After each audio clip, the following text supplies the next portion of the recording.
वबाद। उम्मीद करता हूँ मेरी स्क्रीन और मेरी आवाज़ दोनों आप तक पहुँच रही है। अगर ऐसा है तो मुझे बता दें। जी सर, क्लियर है दोनों। शुक्रान। तो आज का हमारा जो मौजू है पिछले मौजू से कनेक्टेड है, इसके साथ-साथ इससे थोड़ा मुख्तलिफ भी है। हमने पिछले 2 क्लासेस में या 2 वीक में हमने अ, इस्म की अलामतें जो है उस पर फ़ोकस किया था और हमने असाइनमेंट भी दी थी, जिसको आप लोगों में कई कई लोगों ने किया भी है। और लास्ट वाला असाइनमेंट जो है वो इंशाल्लाह मैंने भी सारा चेक नहीं किया है। कुछ लोगों ने मेरे दोपहर को भेजा है, तो मैंने अभी उसको कंप्लीटली चेक नहीं किया है। तो इंशाल्लाह उसमें से अगर मुझे कोई बात होगी तो मैं इंशाल्लाह अगले वीक या फिर ग्रुप में मैं आप लोगों को वो चीज़ें समझा दूँगा। वैसे अक्सर लोगों ने सही किया है। कुछ लोगों की कुछ अलामतें मसलन कसरा बताना या फिर जरी हालत बाज़ दफ़ा उन्होंने फ़ोकस नहीं किया। उन्होंने हर्फ़ जर पर फ़ोकस किया या कभी-कभार ऐसा हुआ कि जर पर फ़ोकस किया यानी हर्फ़ जर पर और कसरा जो है जो जरी हालत है उस पर फ़ोकस नहीं किया। तो ये कुछ सूरतें थी लेकिन कोई इतनी बड़ी बात नहीं है। असल है अगर अगर एक आइडिया मिल गया हो तो यही काफ़ी है। लेकिन आज जो हमारा मौज़ू है ना वो मैंने पिछले हफ्ते भी बताया था कि हम हर्फ़ जर को समझने की कोशिश करेंगे कि अरबी ज़ुबान में हमने हर्फ़ जर को एक बाकायदा अलामत करार दिया है इस्म के आइडेंटिफ़िकेशन के लिए। ये इस्म को पहचानने के लिए एक बड़ी अलामत हर्फ़ जर है।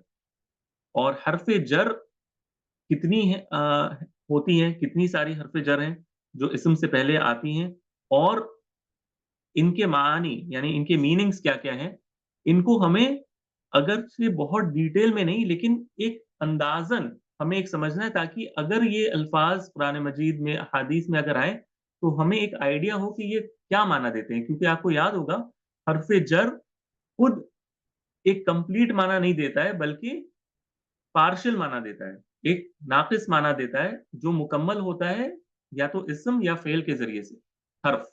और हर्फ़ जर एक हर्फ है, इस वजह से इसका भी एक माना तो इसका बनता है, लेकिन जब तक ये सेंटेंस में या एक जिसे कह लें एक तरकीब में हम इसे ना डालें सेंटेंस में, तब तक इसका माना वाज़ेह नहीं होता। और हर्फ़ जर कई मानों में आते हैं, कई सारे मीनिंग्स के लिए आते हैं। तो हम इंशाल्लाह एक-एक करके आहिस्ते-आहिस्ते देखेंगे कि ये किन-किन मायने में आता है और ये बहुत अहम टॉपिक है।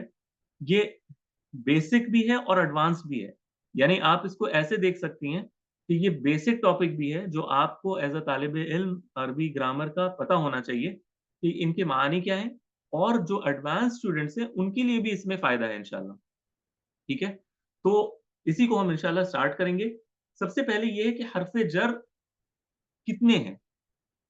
कितने इसके काउंट है? यानी ये कितने सारे हर्फ़ जर आते हैं? तो अरबी ज़ुबान में एक नाम बहुत मशहूर है, एक ग्रामेरियन गुज़रे हैं इमाम इब्न मालिक नाम है इनका और इन्होंने एक मशहूर किताब लिखी है अल्फ़िया, शायद जो एडवांस स्टूडेंट्स हो उनको पता हो कि अरबी ज़ुबान में इनकी बहुत मशहूर किताब है जिस पर बहुत सारे एक्सप्लेनेशंस लिखे गए हैं।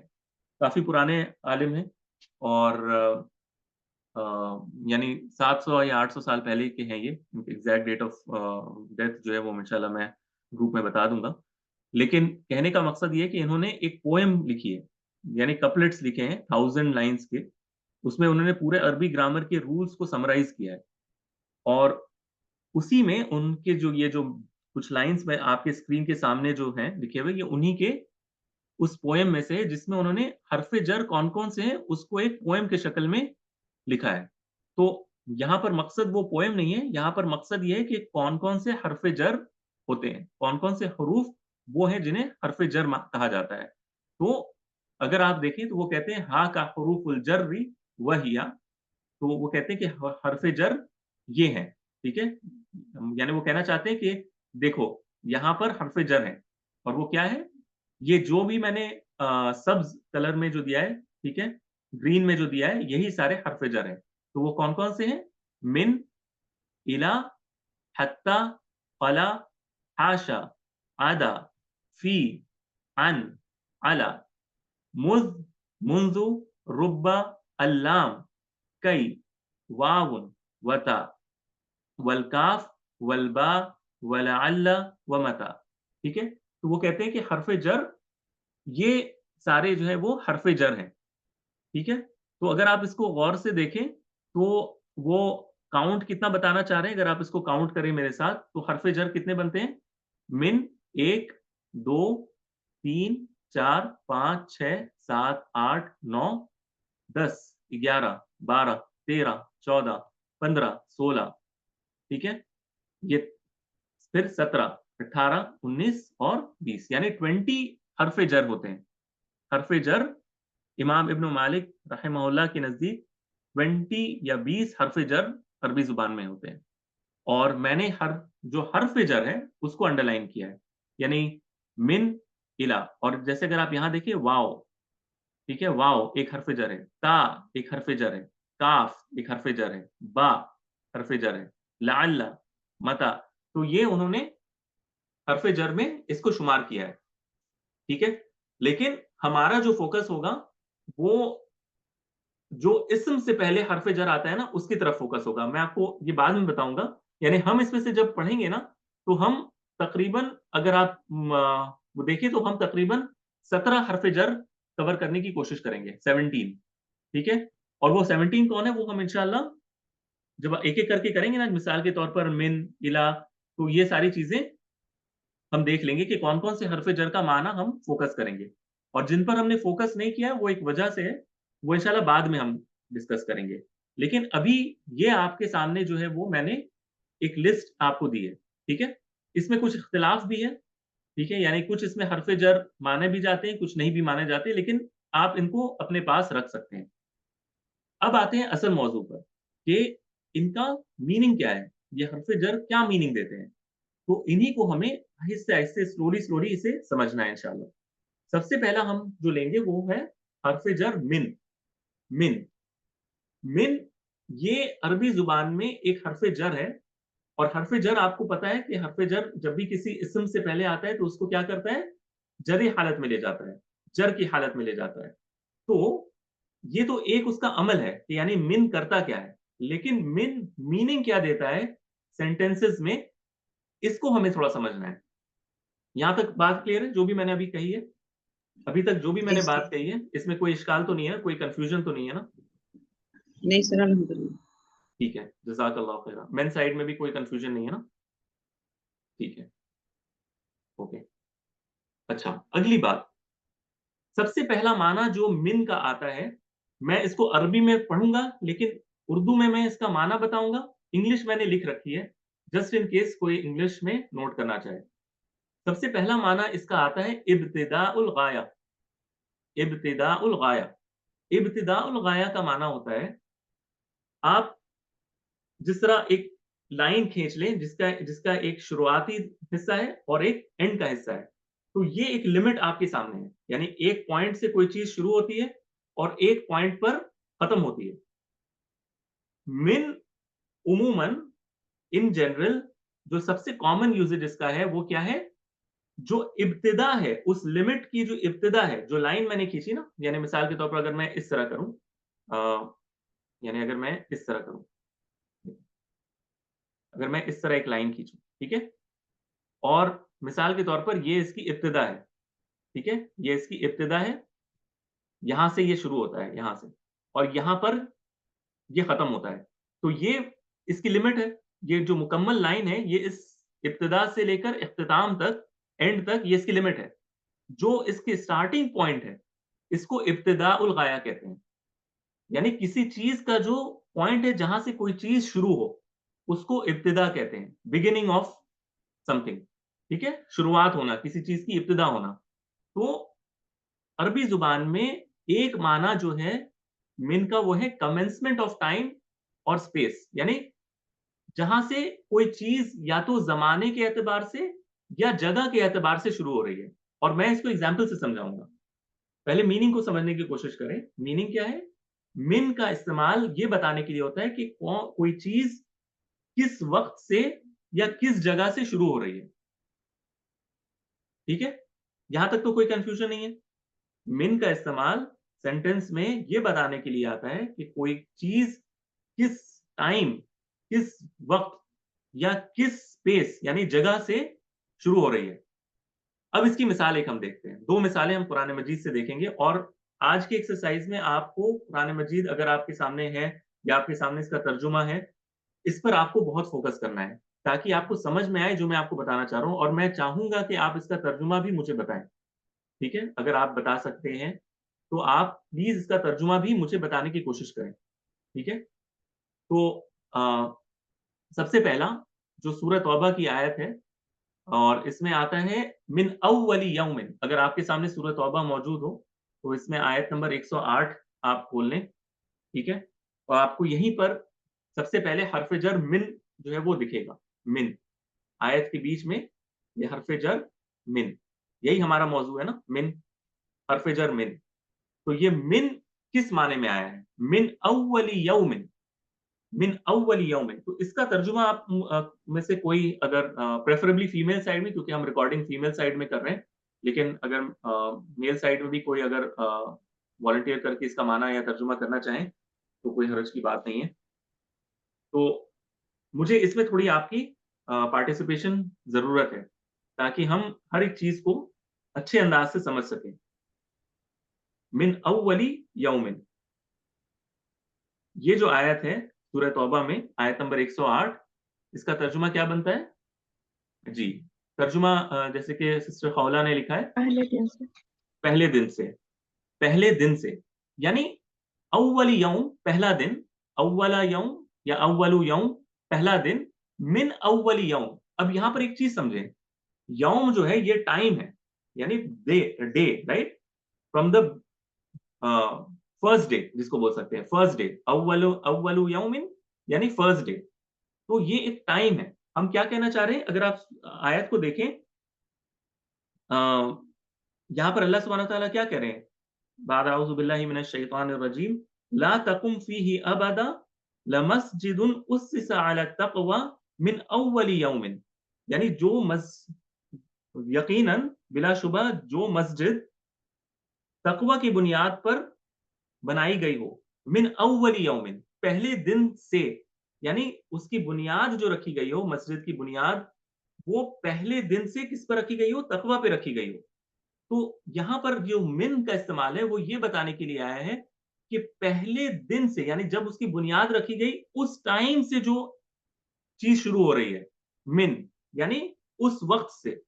यहाँ पर वक़्त के माने में आया है, यानी उस वक़्त की इब्तिदा। द बिगिनिंग और commencement of time from the point when the मस्जिद वाज़ बिल्ट, राइट? तो यहाँ पर टाइम को बताने के लिए, वक़्त को बताने के लिए मिन का इस्तेमाल हुआ है। यानी किस पॉइंट से शुरू हुआ है, किस टाइम से ये शुरू हुआ है। क्लियर है? ये बात मेरी क्लियर है?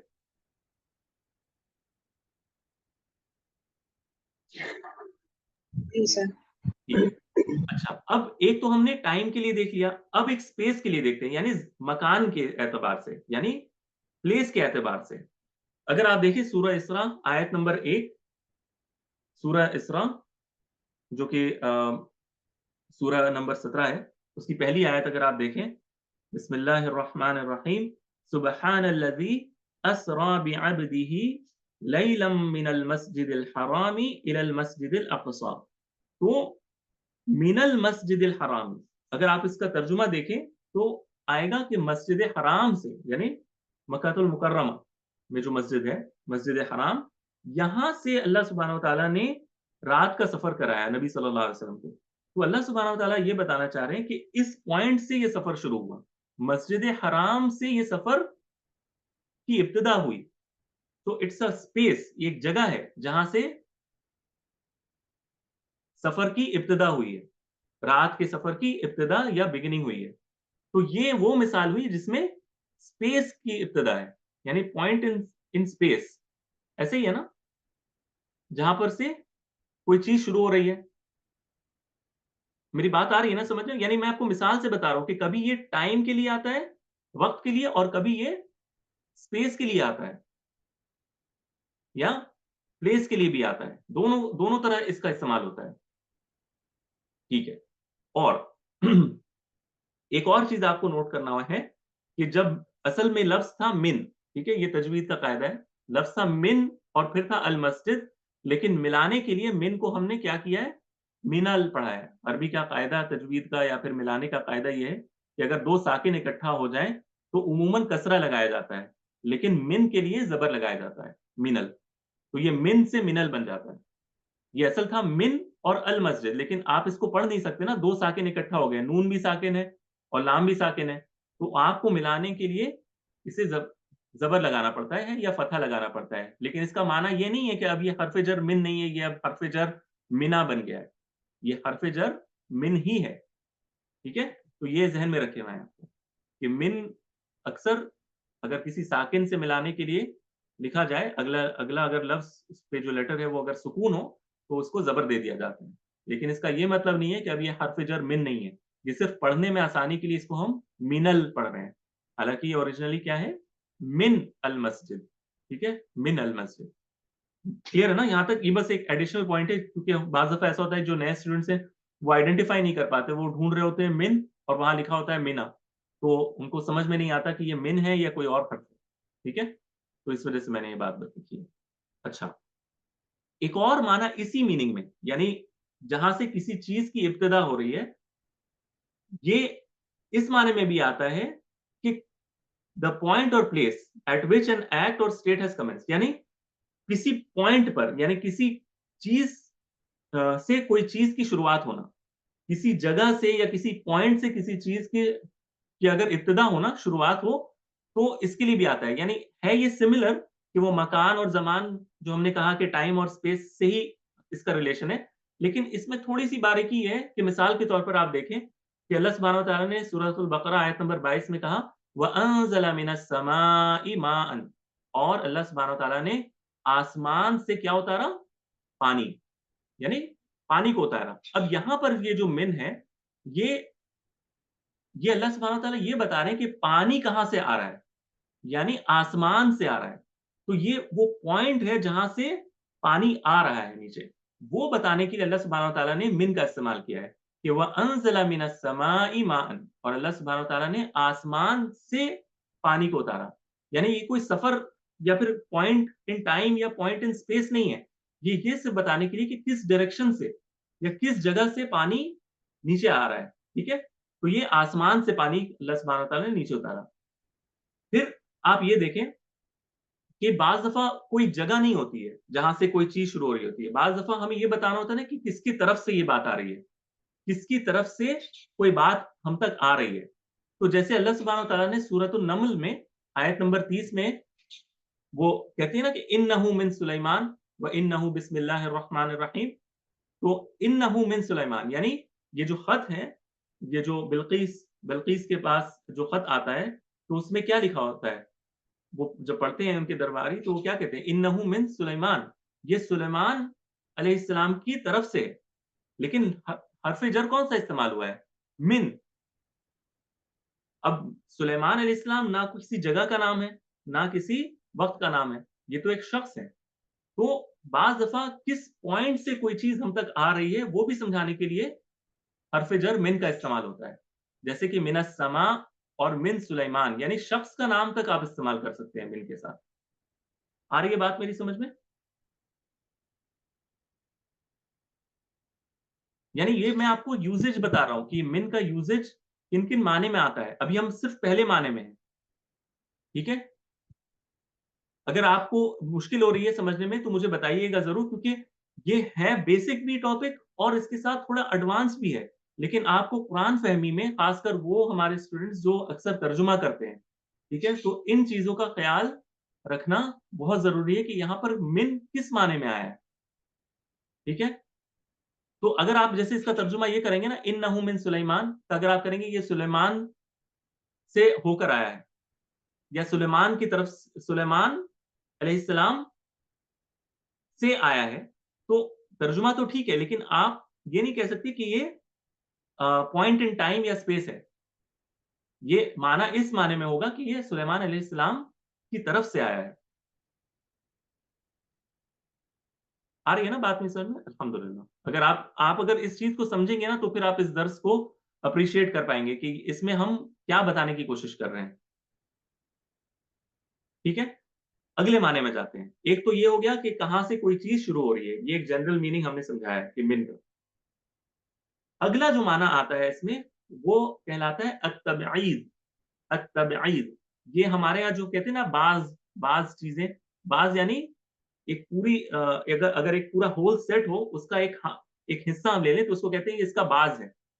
यानी एक मुकम्मल कोई चीज हो, उसका कोई हिस्सा ले लें तो उसका बाज है। जैसे कि आपके घर में चावल की बोरी हो, इसमें से आप अगर एक जो है वो कुछ हिस्सा निकाल लें पकाने के लिए, तो ये आपने बाज इसका हिस्सा निकाल लिया, इसी को बाज कहते हैं। यानी एक पूरे मुकम्मल सेट से आपने किसी हिस्से को निकाल लिया। तो मिन का एक माना बाज या पार्ट ऑफ अ होल बताने के लिए भी आता है।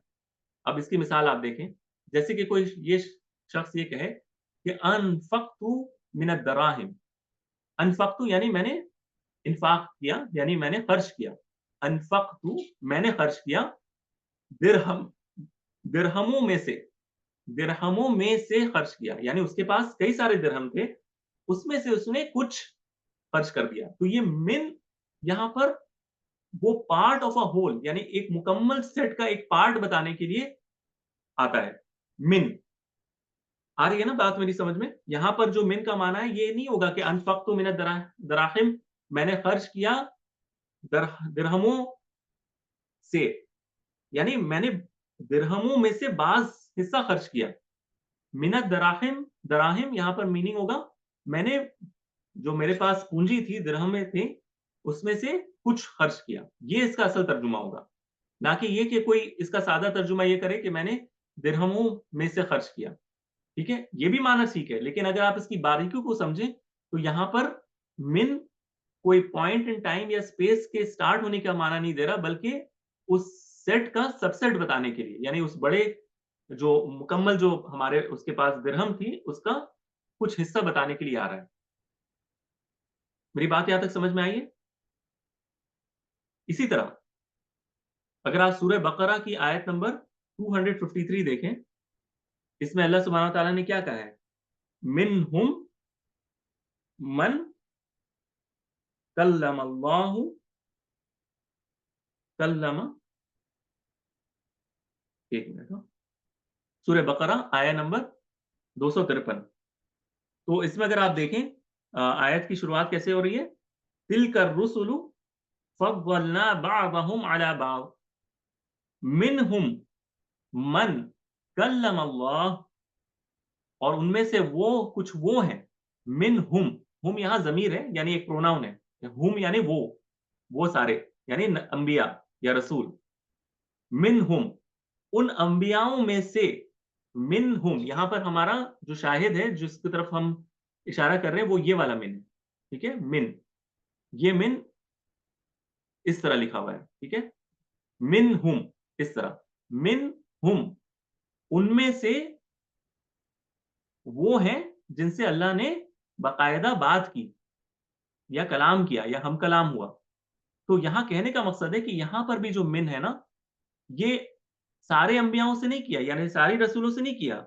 मिन हुम यानी उनमें से कुछ के साथ, बाज के साथ अल्लाह सुब्हानहू व तआला ने बाकायदा हम कलामी की, जैसे मूसा अलैहिस्सलाम। ठीक है, तो ये बताने का मकसद है यहां पर मिन हुम, उनमें से बाज के साथ अल्लाह ने बात की। आई मेरी बात समझ में यहां पर, जो मैं समझाना चाह रहा हूं कि यहां मिन पार्ट ऑफ अ होल बताने के लिए, यानी जितने भी अंबिया या रसूल आए उनमें से सबसे अल्लाह सुब्हानहू व तआला ने बात नहीं की, उनमें से कुछ से बात की है, ये यहां पर माना है मिन हुम। काफी खामोशी है, इस वजह से मुझे बार बार ना पूछना पड़ रहा है कि अगर किसी का सवाल है तो आप पूछें। ठीक है, अगर कोई कंफ्यूजन है तो आप पूछें इंशाल्लाह। लेकिन मुझे ये फील होता है कि ये दर्स बहुत अहम है, क्योंकि इससे हम हर एक हरफ जर का जो माना है ना, किस कॉन्टेक्स्ट में आया है, वो सही समझ सकते हैं। वरना हम ये समझते हैं मिन हमेशा जहां से कोई चीज शुरू हो रही है, लेकिन ऐसा नहीं है। मिन का माना कई सारे यूजेजेस में आता है, इसके बहुत सारे जो है वो नुआंसेस हैं, बहुत सारे इसके एस्पेक्ट्स हैं जो हमें देखना होता है। ठीक है, अच्छा, मेन साइड में भी सब कुछ क्लियर है, काफ़ी खामोशी है, मुझे नहीं पता कि सबको आ रहा है समझ में या नहीं आ रहा। अच्छा, बारकल्लाह फ़ीक। अच्छा, अगला और ये थोड़ा-सा आपकी तवज्जो चाहता है, तीसरी जो सूरत होती है मिन की, वो क्या है? बयानुल जिन्स, बयानुल जिन्स और इसके लिए आप लोग सब तर्जुमा अपने सामने रखिए क्योंकि मैं पूछूँगा इसका तर्जुमा आप लोगों से। बयानुल जिन्स, जिन्स कहते हैं अरबी ज़ुबान में, जिन्स का माना होता है क्लास या फिर एक आप कह लें कि एक ग्रुप। यानी मिसाल के तौर पर इंसान एक जिन्स है, यानी इंसान एक मखलूक है, एक एक जिन्स है, एक क्लास है, क्लास ऑफ एनिमल है या क्लास ऑफ बीइंग है।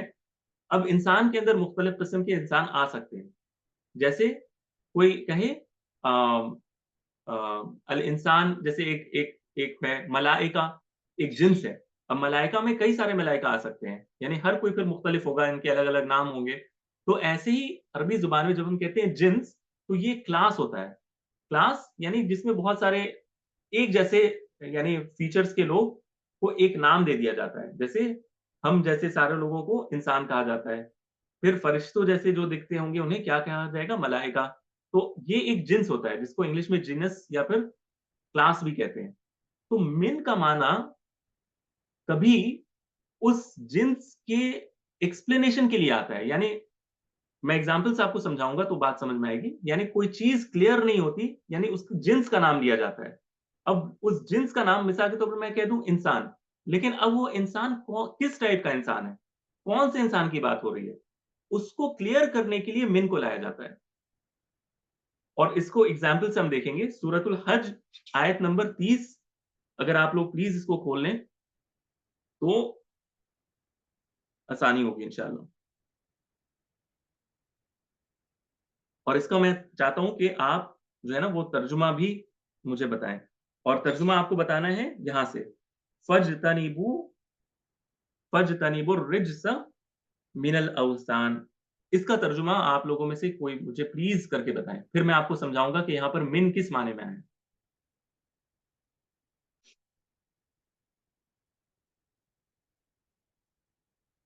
फ़ज्तनिबुर रिज्स मिनल औसान, फ़ज्तनिबुर रिज्स मिनल औसान। सूरतुल हज जो कि ग़ालिबन सूरा नंबर 22 है, 22 और जी 22 नहीं 22 हाँ 22 ही है, बारह 22 है और आयत नंबर 30 फ़ज्तनिबुर रिज्स मिनल औसान। इसका तर्जुमा प्लीज़ आप लोगों में से कोई मुझे बता दे जल्दी से।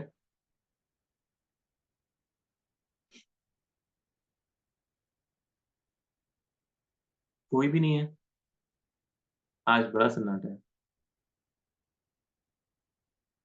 जी शहनाज़। मिन का माने मिन से अल अवसानी नहीं, आपको तर्जुमा बताना है फ़ज्तनिबुर रिज्स मिनल औसान। इसका इसका तर्जुमा आपके सामने अगर है कुरान मजीद का तो बस तर्जुमा मुझे इस हिस्से का चाहिए। फ़ज्तनिबू यानी इज्तिनाब करो। किससे इज्तिनाब करो या बचो? गंदगी से, गंदगी से। कौन-सी गंदगी से बचें? बात की, असनाम की गंदगी से। हाँ, औसान यानी बुतों की गंदगी से, जैसे कि सिस्टर आसमा ने लिखा है, बुतों की गंदगी से बचो। यानी पहले अल्लाह सुब्हानहू व तआला ने कहा कि गंदगी से बचो। अब ये रिज्स ये जिन्स का नाम है, यानी गंदगी। अब गंदगी तो मुख्तलिफ किस्म की हो सकती है ना, गंदगी से इंसान के ज़हन में कितनी सारी चीज़ें आ रही हैं। अगर अल्लाह सुब्हानहू व तआला सिर्फ़ ये कह देते कि गंदगी से बचो, तो इंसान कि ज़हन में हर गंदगी आएगी। यानी किससे बचना है? यानी कोई कूड़ा है या फिर गंदगी है, कोई नापाक चीज़ है, बहुत सारी चीज़ें आएँगी। लेकिन अल्लाह सुब्हानहू व तआला ने इसको वाज़ेह किया कि ये गंदगी कौन-सी गंदगी है? तो अल्लाह सुब्हानहू व तआला ने क्या कहा? मिनल औसान यानी बुतों की गंदगी से, यानी उसकी इबादत से बचो। तो ये मिनल औसान जो है, ये वाज़ेह कर रहा है या बयान कर रहा है, एक्सप्लेन कर रहा है किसको? अर्रिज्स को, गंदगी को। फ़ज्तनिबुर रिज्स मिनल औसान और इज्तिनाब करो, बचो गंदगी से बुत की। बुतों की, यहाँ पे अवसान है, वसनुन की जमा है, वसनुन की। तो कहने का मकसद ये है कि यहाँ पर जो जिन्स था रिज्स, इसको एक्सप्लेन करने के लिए मिन को लाया गया है। यानी अल्लाह सुब्हानहू व तआला ऐसा कहना चाह रहे हैं कि गंदगी से बचो, यानी बुतों की गंदगी से, यानी उसको एक्सप्लेन किया है, बयान किया है कि कौन सी गंदगी यहाँ मुराद है, क्योंकि रिज्स से या गंदगी से कई सारे मीनिंग आ रहे हैं, ठीक है? जो फिल्दीनेस है या फिर जो डर्ट है या फिर आप कह लें कि what do you call it, filthiness है, इसको इसको एक्सप्लेन किया है कि कौन से फिल्थ की बात हो रही है, कौन सी गंदगी की बात हो रही है। ये है बुतों की गंदगी से, ठीक है? तो ये मिन यहाँ पर जब आप तर्जुमा करें, तो इसको ये याद रखें कि यहाँ पर ये टाइम और स्पेस की इब्तिदा के लिए नहीं है। यानी ये नहीं कि जो बुतों से आ रहा है, वो गंदगी यहाँ मुराद नहीं है कि गंदगी से बचो जो बुतों से है। ये तर्जुमा हरगिज़ नहीं बनेगा यहाँ पर, ठीक है? यहाँ पर तर्जुमा इस एतबार से होगा कि जैसे अल्लाह सुब्हानहू व तआला उस गंदगी को एक्सप्लेन कर रहे हैं। अगर आप इसका तर्जुमा देखें, आपके सामने किसी के पास है तर्जुमा जो पढ़ सकते हो आप? किसी किसी आलिम का या किसी स्कॉलर का तर्जुमा आपके सामने है? अगर कोई पढ़ना चाहे कि उन्होंने क्या तर्जुमा किया है?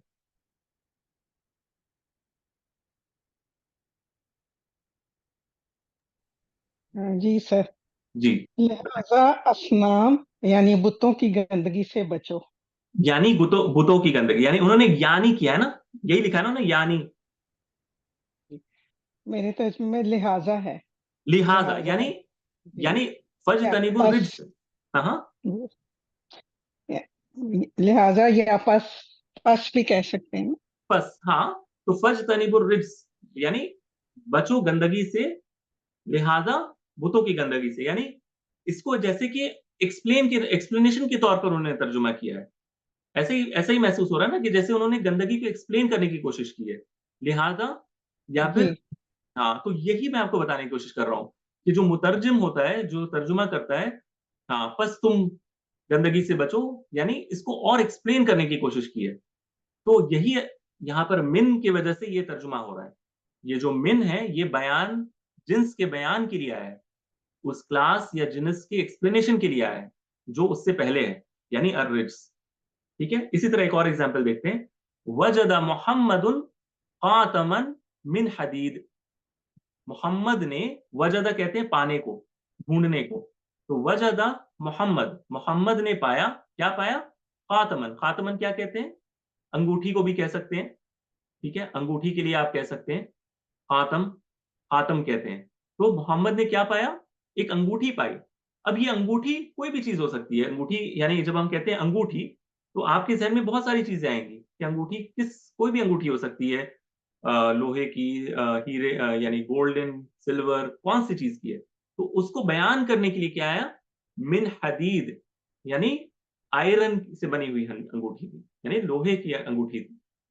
मिन हदीद, हदीद कहते हैं लोहे को। तो इसको बयान करने के लिए कि ये खातम, ये अंगूठी कौन सी चीज, कौन सी अंगूठी थी, इसको एक्सप्लेन करने के लिए मिन हदीद लाया गया, मिन के साथ। ये कि ये लोहे से बनी हुई अंगूठी थी। तो ये मैं आपको याद करने नहीं कह रहा, मैं आपको सिर्फ समझाने की कोशिश कर रहा हूं कि इस्तेमाल कैसे होता है। एक हरफ जर को देखें, हमने अभी कितने अंदाज से देखा कि एक एक हरफ जर अरबी जुबान में कितने मानी में आ रहा है। तो आप इसको अप्रिशिएट कर पाएंगे कि कुरान मजीद में और अरबी जुबान कितना इसमें जो है ना डेप्थ है। यानी एक लफ्ज कितने मानी में आता है, और हरफ जर इतना अहम मौजू है। यानी तर्जुमा करते वक्त हरफ जर का अगर आपने सही माना अगर तयन नहीं किया, if you have not taken the right meaning in the context of the sentence of the आया, देन डेफिनेटली आपका तर्जुमा गलत होगा, आप गलत तर्जुमा कर बैठेंगे। तो आपको हरफ जर के ताल्लुक से बहुत मोहतात रहना है। जब भी आप हरफ जर देखें, यूं ही तर्जुमा ना किया करें, बल्कि देखें कि इसका क्या माना यहाँ पर मुराद है। अच्छा, ज़ूम पर जो है आप लोग दोबारा से रिजॉइन कर लें इंशाल्लाह। मैं समझता हूँ कि आप लोगों में से कई जो है वो रोज़े से होंगे और होंगी, तो मैं ज़्यादा एक्सटेंड नहीं करूँगा। मैं आज सिर्फ मिन जो है इसको मुकम्मल करूँगा इंशाल्लाह, ताकि बहुत ज़्यादा हेवी वेट ना हो इंशाल्लाह। दोबारा से आप लोग रिजॉइन कर लें इंशाल्लाह, ज़ूम पर जो है सिस्टर्स।